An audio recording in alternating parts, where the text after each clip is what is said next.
tal? Muy buenas tardes. Estoy frente a ustedes grabando nuestra nueva clase aquí en una nueva aventura de lo que es la inteligencia emocional y el manejo de las emociones.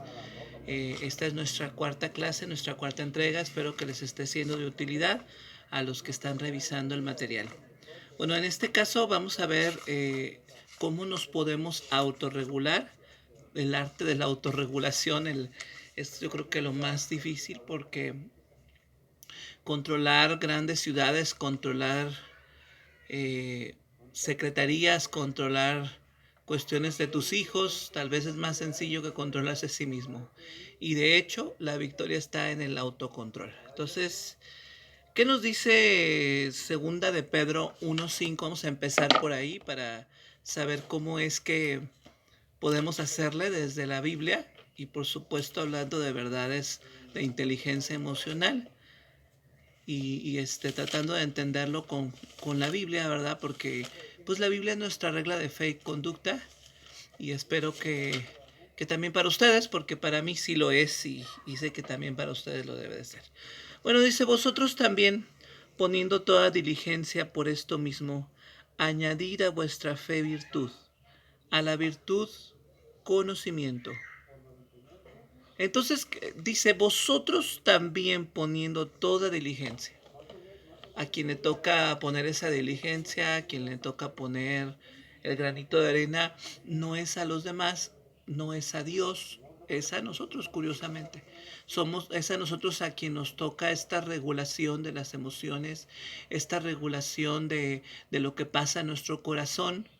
Lo que otros hagan, las decisiones que otros tomen son decisiones de ellos, pero la manera en que yo reacciono es mi responsabilidad y es algo de lo que pues lo tenemos que aprender no solamente aquí en el taller de inteligencia emocional, sino también en la vida diaria.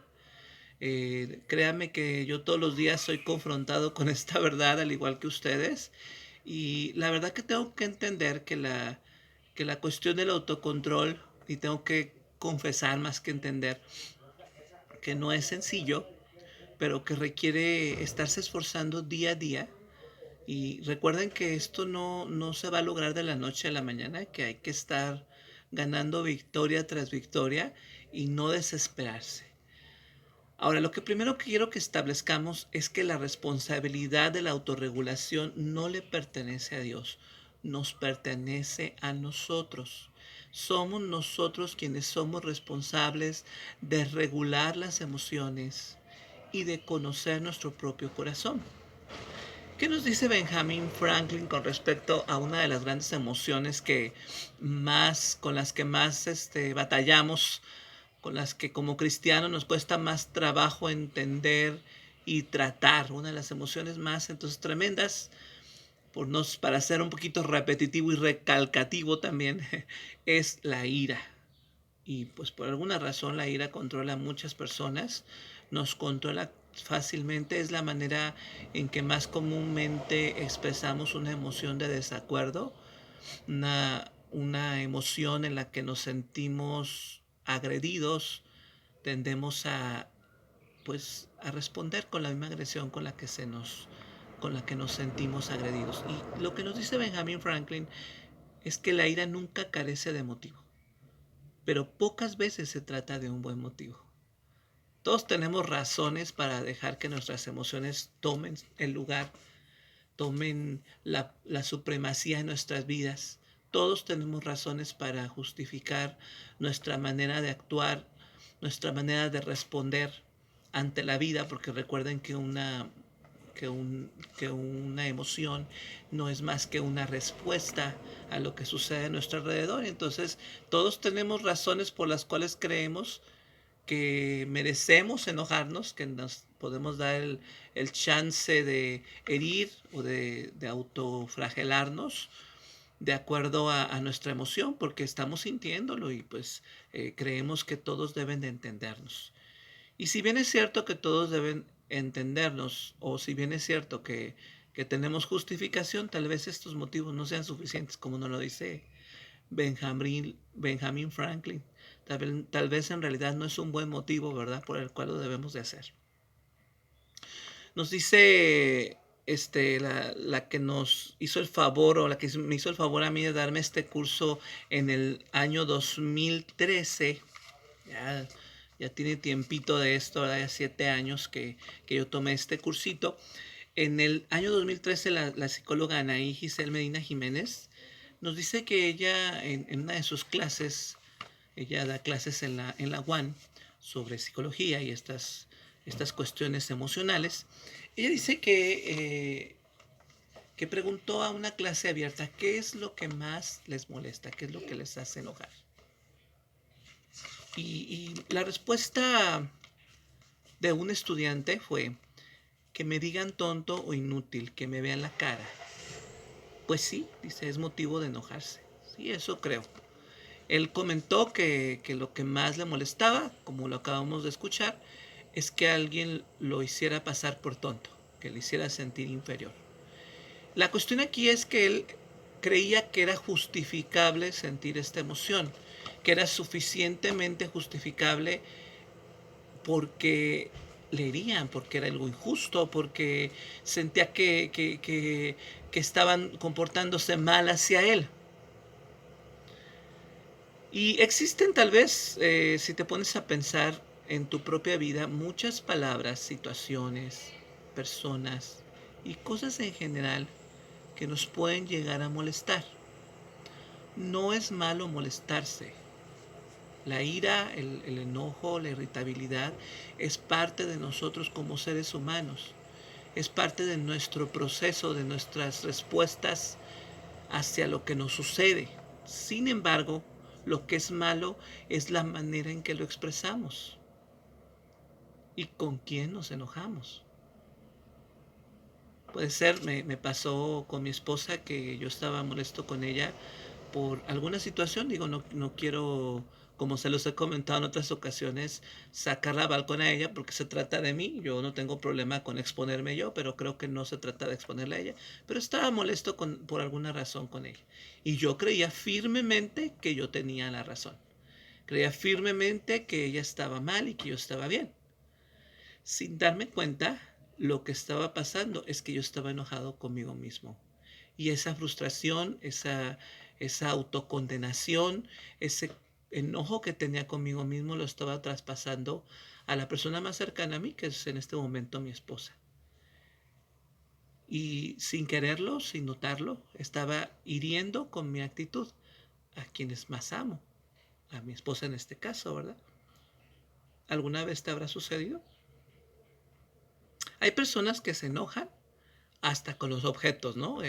Si por ejemplo algo le pasa al carro, las mugres llantas, el desgraciado perro, perdón que lo diga de esta manera, pero es la manera en que nos expresamos frente a una situación de enojo, ¿no? Utilizamos sin darnos cuenta mucha energía en asuntos y situaciones que no lo merecen, que no tienen ese nivel de importancia. Sin darnos cuenta estamos llevando nuestra atención, nuestras fuerzas a un lugar que no necesita nuestra atención en ese punto. Nos decía Napoleón Bonaparte cuando estaba conquistando gran parte de nuestro planeta, gran parte de Europa, ¿verdad? Él decía que una de las razones por las que él era muy exitoso es porque él sabía escoger sus batallas. Evidentemente no, ¿verdad? Porque en su última batalla fue derrotado más que por un ejército, por el clima, ¿verdad? Pero por lo menos hasta ese momento él se había sabido escoger sus batallas. Lamentablemente, en muchas situaciones, de las situaciones, debido a nuestra mala percepción, actuamos impulsivamente. En vez de actuar, de acuerdo a la situación y de acuerdo a la verdad y de acuerdo a la razón, terminamos por actuar por impulso, como si nuestro ser estuviera en peligro. Nos defendemos automáticamente como de algo que sentimos que nos hicieron y pensamos que tenemos la razón y por eso nos protegemos. Reaccionamos entonces de una manera agresiva, con ira, con... Tal vez puede ser que la agresión no sea hacia otros, ya lo hemos hablado desde el principio, que la agresión sea hacia nosotros mismos, reconociendo demás. A veces, hay veces que yo pasaba en oración con Dios reconociendo cosas que no había hecho y en alguna ocasión el Espíritu Santo me hizo sentir que yo estaba viviendo en condenación, que estaba viviendo en una situación en la cual yo siempre terminaba por culparme a mí mismo de situaciones que no tenía yo el control, ¿verdad? Por ejemplo, en estos casos en el que estamos aquí encerraditos y que la manera en que nos estamos pudiendo comunicar con ustedes, quienes nos escuchan, es a través de este medio, del YouTube, a través de las redes sociales, a través del Zoom.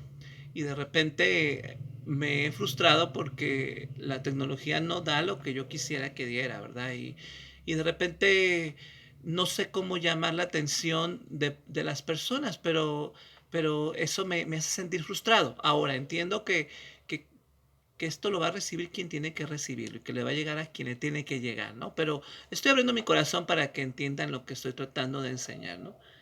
Y sin darme cuenta empiezo a culparme a mí mismo. Seguramente es porque no soy suficientemente bueno, seguramente es porque soy muy malo para manejar las redes sociales, seguramente tiene que ver con que si tuviera más dinero pagaría más los megas y bueno, total que cosas que están fuera de mi control. Yo no tengo el control de la red, yo no tengo el control de quienes ven estos videos, de cómo lo ven y cómo lo reciben. Eso es una cuestión de cada quien, pero sin embargo podemos permitir que la frustración entre en nuestras vidas y esto es una ira oculta hacia nosotros mismos que nos está haciendo también daño. Sin darnos cuenta, entonces hacemos una programación, como nos lo dice una de las maneras en que la psicología la han estado interpretándose a través del PNL, programación neurolingüística, y en esta corriente nos dice que una persona se programa por todo lo que ha vivido a responder de cierta manera a las situaciones que le rodean y por medio de su de su cuerpo, por medio del lenguaje corporal, es que lo expresa. Y sí, todo eso lo he experimentado en mi propia vida. Cuando tomé este curso también de programación neurolingüística, siempre me ha gustado y me ha llamado mucho la atención la psicología y he tratado de tomar todos los cursos que he podido, ¿no? Yo actualmente, como ustedes saben, soy pastor y consejero, todo el tiempo me dedico a la consejería, he estudiado bastante sobre el tema, es a lo que más me he dedicado en mi vida y en mi experiencia con las personas con las que todos los días convivo, aconsejo, en mi experiencia con las personas con las que estoy más cercano, en mi experiencia conmigo mismo, ¿verdad? Para ser honesto también, me he dado cuenta que sí, estamos programados para actuar de cierta manera y que es bien difícil cambiar esta programación a menos que te concientices acerca de ella y te des cuenta hasta dónde has permitido que tus emociones, hasta dónde has permitido que tu formación cultural y que la manera en que tú ves las cosas, en que tu sistema de creencias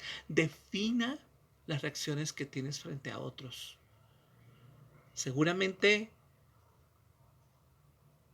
en una situación en la cual te sientes en peligro, normalmente vas a defenderte, ¿no? Estás siendo asaltado y tu cuerpo se contrae. De hecho, yo soy, entre las cosas que hago, soy masajista y mucha gente que vive a diario mucho estrés por situaciones diversas, lo manifiesta a través de su cuerpo, ¿verdad? Empieza también a ver cuestiones somáticas ya desde las psiques psicosomáticas, como le llaman los médicos, que vienen desde el cerebro y bajan hasta su cuerpo y empieza a expresarlo a través de enfermedades físicas, como puede ser cáncer, diabetes, hipertensión y pues ya en menor grado lo que es la tensión muscular, contracturas diversas, torceduras y que a lo mejor pensarás es un accidente, pero de repente cuando notas que sucede una y otra vez y que es un patrón, seguramente algo pasó, es una respuesta que las emociones están mandando al cuerpo y el cuerpo no sabe cómo llevarlas a cabo y entonces termina por enviarlas de esta manera. Entonces, lo que quiero que entendamos es, en este punto, es que sin darnos cuenta también estamos agrediéndonos a nosotros mismos, no solamente a los demás. ¿Y qué nos dice la Biblia acerca de este tema? Si me acompañan por favor a Proverbios 16:32. Vamos a entender lo que la Biblia espera de nosotros, a quién le corresponde regular esta situación, porque ya dejamos bien establecido que es a nosotros a quien nos corresponde. ¿Y qué es lo que Dios nos dice acerca de este tema? Dice, mejor es el que tarda en airarse que el fuerte. Puede ser que entre tus amigos, yo tengo amigos increíblemente fuertes y que como hombre me siento amenazado por él, ¿no? Porque digo, wow, qué tremendo, ¿no? Ya quisiera yo tener esa fortaleza. Hay gente a la que admiro por su fortaleza emocional, por su fortaleza física o espiritual también, ¿verdad? ¿Por qué no decirlo? Pero dice la Biblia que es mejor el que tarda en airarse, el que la ira es su último recurso y que sus emociones están controladas, es a lo que se refiere, ¿verdad? No que la ira sea mala, porque sí nos dice la Biblia y nos lo dice para que ustedes lo revisen en Efesios 4:26, que nos podemos airar, pero que no pequemos y que no nos dure la ira, ¿verdad? Que el sol no se ponga sobre ese enojo. Sí, pero sin embargo es el último recurso. Jesús sí expresó sus emociones y es algo de lo que voy a hablar en posteriores entregas hacia ustedes. Voy a hablar de las emociones de Jesús. Espero yo creo unas 2 o 3 clases más, por lo que tengo programado, ¿verdad? Pero Jesús expresó sus emociones y la única ocasión en que lo vimos verdaderamente muy molesto, muy enojado, fue cuando él empieza a sacar un látigo y empieza a quebrar las mesas y a quitar todo lo que estaban ellos vendiendo. Y dice la Biblia que pues recordaron los apóstoles como, lo dice por cierto en Salmos dice el celo de tu casa me consume, ¿verdad? Entonces, a Jesús el celo por lo que estaban haciendo, la manera en que estaban comercializando con las cosas de Dios, le estaba doliendo. Y ese dolor lo expresó a través de ira. Pero eso fue su último recurso y fue en una sola ocasión que él presentó este nivel de ira. Y no fue por lo que pasó en ese momento, no fue algo impulsivo. Por años esta práctica había existido. Recuerden que Jesús existe desde siempre, según nos lo dice el Evangelio de Juan. Jesús existe antes de nosotros, antes de la creación. Él es Dios mismo, hecho hombre, ¿verdad? Y él había visto a través de toda la historia este abuso que se había hecho por el pecado del pueblo, porque esa era la razón por la que estaban ahí los cambistas. Vendían ellos lo que eran los sacrificios que ellos tenían que ofrecer, desde palomas, bueyes, becerros, uh, borreguitos, y todo esto que ellos ofrecían, y a Jesús le parecía mal que estuvieran abusando del pecado del pueblo y que además una historia tremenda sobre esto es que ellos lo que evitaban era que la gente desde abajo, desde su casa, trajera su sacrificio y expusieran su pecado, que ese era el motivo por el cual se les pedía que subieran hasta el templo. Y sin darse cuenta estaban yendo en contra de lo que Dios había establecido. Y por eso, bueno, la reacción de Jesús, una reacción emotiva, una reacción en donde sus emociones sí se mostraron completamente, pero eso no quiere decir que él pecó. Él no mató a nadie. A él no le duró más de un ratito, ¿verdad? Más que el momento en que estaba ahí, mostrando esta situación, mostrando el descontento que tenía hacia esta mala práctica. Y tampoco es que mató a alguien o golpeó a alguien, porque tampoco la Biblia nos dice que haya golpeado a alguien, ¿verdad? Entonces, esta es la situación. Tampoco es que habló con palabras altisonantes. Simplemente les dijo que no era correcto lo que estaban haciendo. Con esto es lo que estoy diciendo, junto con el versículo anterior en donde decíamos, y lo cito literalmente, mejor es el que tarda en airarse que el fuerte, según lo dice Proverbios 16:32. Y luego dice, y el que se enseñorea de su espíritu, que el que toma una ciudad. Han habido grandes conquistadores a través de la historia. Carlomagno, no recuerdo si se llama Carlos, pero era un magno, ¿verdad? Napoleón Bonaparte, los grandes caudillos aquí en México, Zapata y otros muchos más que están a través de la historia como grandes conquistadores, ¿verdad? En aquellos tiempos de la Biblia, Nabucodonosor y los grandes babilonios, los medos y los persas, los grandes romanos y los imperios de los césares, ¿verdad? Todas esas personas conquistaron reinos, hicieron que ciudades se arrodillaran frente a ellos. Hubieron ciudades como la ciudad de Nínive, que pertenecía, si mal no recuerdo, a Siria, que hicieron humillar al pueblo de Israel.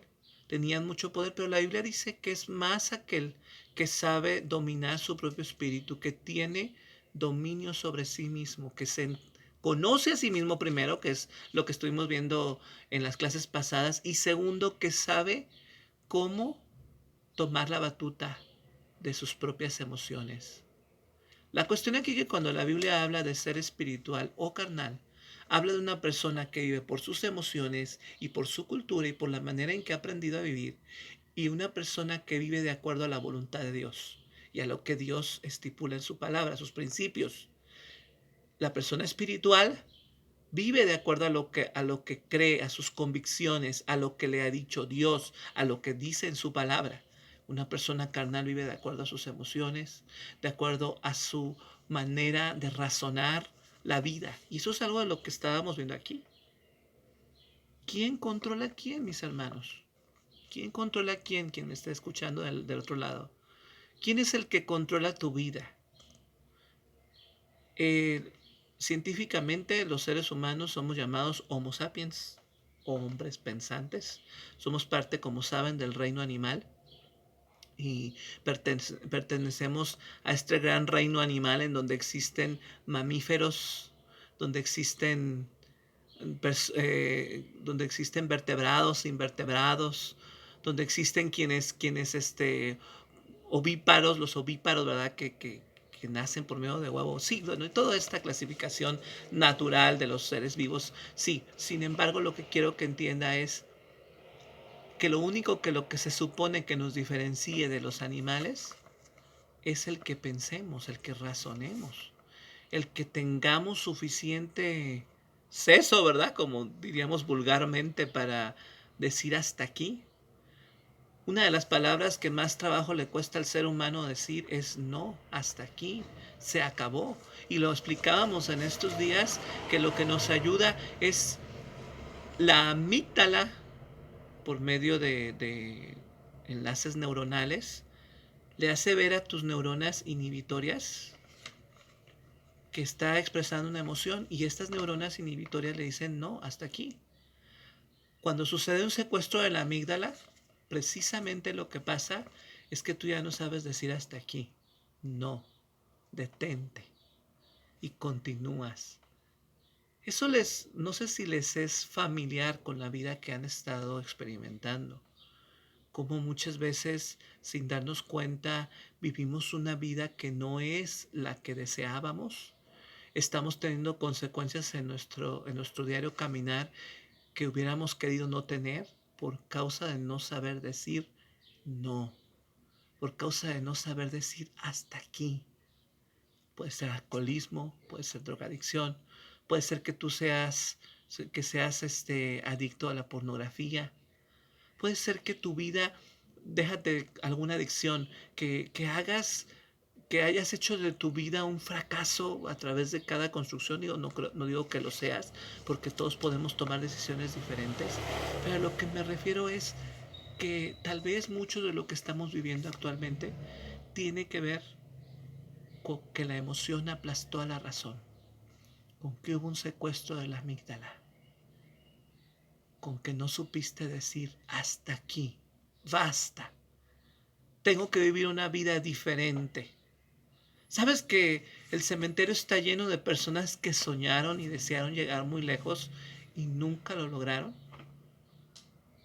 El cementerio está lleno de libros que no se concretaron, de música que no se grabó, de personas que no trascendieron, que no hicieron la voluntad de Dios a pesar que lo anhelaron tal vez, pero nunca lo hicieron porque no decidieron. Personas que pasaron sin pena ni gloria. Yo no digo que busquemos la gloria de este mundo, pero sí digo que cumplir nuestro propósito en esta tierra es algo que nos lleva a la plenitud como seres humanos, a sentirme realizado como ser humano. Y si no estoy cumpliendo el propósito, seguramente no tiene que ver con que Dios esté impidiéndolo o con que Satanás esté oponiendo, que es algo de lo que los cristianos pensamos mucho. Tiene más que ver con qué decisiones estoy tomando, con que estoy permitiéndome ser más un ser emocional que un ser racional. Es por ello, por todo lo antes expuesto, que se da la importancia de la autorregulación emocional. ¿Recuerdan la respuesta a la pregunta que realicé en el inicio de este apartado? ¿Se acuerdan la pregunta que hicimos en donde decíamos cuál es la razón o qué es lo que te hace enojar? ¿Qué es lo que te irrita? ¿Qué es lo que te molesta? Y la persona, el jovencito que Anaí nos comenta, que es la autora de este manualito que ya les he mostrado en otras ocasiones, nos dice que su respuesta fue cuando me dicen que no valgo, cuando me quieren hacer pasar por tonto. Esta palabra tonto e inútil es algo que hace mucho revuelo en esta persona. ¿Cuántas cosas, situaciones en tu vida te hacen sentir revuelo? A esto le llamo detonantes. ¿Cuál es el detonante que provoca que tus emociones exploten? Que provoca que tomes malas decisiones. Tal vez tú no explotas, pero sí implotas. O sea, explotas hacia adentro, ¿verdad? Para que se entienda. Tal vez tú no dañas a otros porque sientes abiertamente, ¿verdad? Porque has aprendido a regular o más bien a hacer más complejas tus emociones, pero terminas por hacerte daño a ti mismo. Tal vez hay alguna palabra que esté detonando, alguna situación en la que te hagan sentir de esa manera en la que desde niño te hicieron sentir. Lamentablemente, si alguien te dice algo y eso algo te afecta, es que tú piensas eso de ti mismo. Si algo te checa, si algo, perdón, te choca, disculpen, te checa. Quiere decir que si esa situación te está pegando, te está doliendo, es porque te choca. Saben que en algún momento en mi vida yo me sentí frustrado, y como se los comenté hace un ratito, por situaciones que me rodeaban, por ver que no estaba logrando los resultados que yo esperaba, sin detenerme a preguntar si eso es lo que Dios esperaba. Para Dios no hay pequeñas ni grandes cosas, para Él simplemente son situaciones que te ponen en el propósito que Él quiere para tu vida. Ayer estaba echando una revisada a, para mí, una de las mejores series mexicanas que se han hecho. Se llama Hasta que te conocí, sobre la vida de Juan Gabriel. Y me conmovió mucho ver cómo este jovencito que pues era básicamente huérfano, ¿verdad? Aunque su mamá vivía, pero era una mujer ausente emocionalmente, que le costaba trabajo expresar su amor hacia él, y un padre que pues tenía un futuro incierto, no se sabe qué pasó al final con él. Y algo de lo que me conmueve mucho es cómo él, a pesar de todo lo que vivió, a pesar de después de haber sido llevado a la cárcel, según sus propias palabras, injustamente, y después de salir y vivir experiencias tan duras en su vida, él termina por seguir buscando su sueño, sabiendo que eso es lo único que le queda por delante, que no hay otra manera, que no hay otra forma. Y al final, pues ustedes saben que Juan Gabriel, ustedes pueden juzgar su vida, pueden juzgar su muerte, pueden juzgar la manera en que hoy se están disputando sus herederos, pero la verdad es que es reconocido como uno de los grandes genios de nuestro tiempo, como uno de los más prolijos o el más prolijo de los compositores en habla hispana. Pero fue un hombre que no se rindió frente a la adversidad, porque él decidió decir, basta, no voy a ser una víctima. Él decidió que lo que decía su mamá sobre él no lo definía, que lo que otros decían sobre él no lo definía. Yo quiero que entiendan algo. A ti no te define lo que otros dicen de ti, y mucho menos debe definirte lo que tú mismo dices de ti, porque a veces nuestra nuestra propia opinión de nosotros mismos o es muy alta o es demasiado baja. Y lo que sí te puedo asegurar es que por lo general es equívoca la opinión que tenemos de nosotros mismos. Pero yo soy lo que Dios dice que soy. Y tú también eres lo que Dios dice que eres. Hoy de grande lo que hacemos al no saber procesar estas palabras que nos dolieron es que reaccionamos a lo que nos hace creer que somos eso que no nos gustaba que desde niño nos habían etiquetado. Y reaccionamos haciendo berrinches de adultos. Ya no es un berrinche de niño que va y llora y se revuelca. Ahora es un berrinche de adulto que comienza a airarse, a enojarse con todo mundo, a tirar cosas, a repeler por lo que le dicen. No sé qué situación en tu vida es la manera en que tú expresas tus berrinches o hacerte daño a ti mismo, como ya lo he dicho. Hoy recuerda que ya no necesitas demostrarle a nadie que no eres eso que te definió. Recuerda que tú eres una persona adulta y que lo que hoy vives son decisiones que tú has tomado. Y que si no te gusta la manera en que vives, tomes decisiones diferentes. Y que eso no te define. Las decisiones que has tomado